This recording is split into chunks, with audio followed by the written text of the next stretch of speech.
સુરેન્દ્રનગરમાં ખનીજ માફિયાઓ સામે કાર્યવાહીની માંગ ઉઠી છે। પરિવારજનોએ મૃતદેહ સ્વીકારવાનો ઇનકાર કર્યો। મૃતકના પરિવારજનોએ મૂડી અને થાન હાઈવે જામ કર્યો હતો। ખનીજ માફિયા સામે કાર્યવાહીની માંગ સાથે આ મૂડી થાન હાઈવેને ચક્કાજામ કરવામાં આવ્યો। તંત્ર ખનીજ માફિયાઓને છાવરતું હોવાના આક્ષેપ થઈ રહ્યા છે।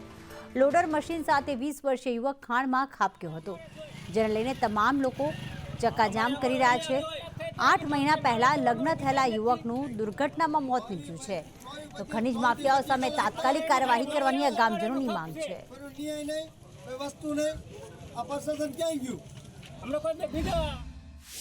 મારો ભત્રીજો લોડર લઈને સવારે 8 વાગે નીકળી ગયો હતો, પછી 2 વાગે અહીંયા બનાવ બન્યો હતો, તો અમને કોઈને જાણ નહોતું। પછી વાયા અમને 5-6 વાગે ખબર પડી। પછી અમે દોડા ખાતે આવ્યા કુએ, તો અહીંયા કોઈ લોકો હતા નહીં એ વખતે। અહીં પહેલાં સરખીને એવું બધું ઊભું કરીને જોઈને વયા ગયા હતા કે આમાં કાંઈ થાય એવું છે નહીં, માણા નીકળે એવું નથી લોડર મશીન નીકળે એવું। પછી એવડે થાન જઈ અને ક્રેન લાવ્યા અને જીસીબી લાવ્યા કે 1 થી 2 ટ્રાય મારવાની, જો ન નીકળે તો એમણે બધું દાટી દેવાનું। અને અમને કોઈને કાંઈ જાણ કર્યું નથી। ફોન એમે ઘણા કર્યા પણ ફોન કોઈ ઉપાડતું નહોતું એવડાના લોકો।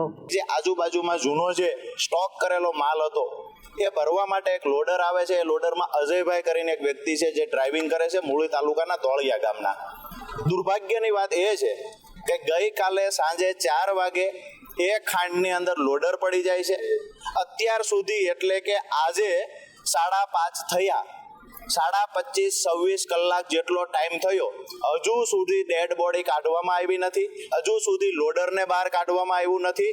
વિકસિત ભારતની વાતો કરનારા લોકો, મહાસત્તા બનવાની વાતો કરનારા લોકો આ કૂવાની અંદરથી 26 કલાક પછી ડેડ બોડી કે લોડર કાઢી શક્યા નથી।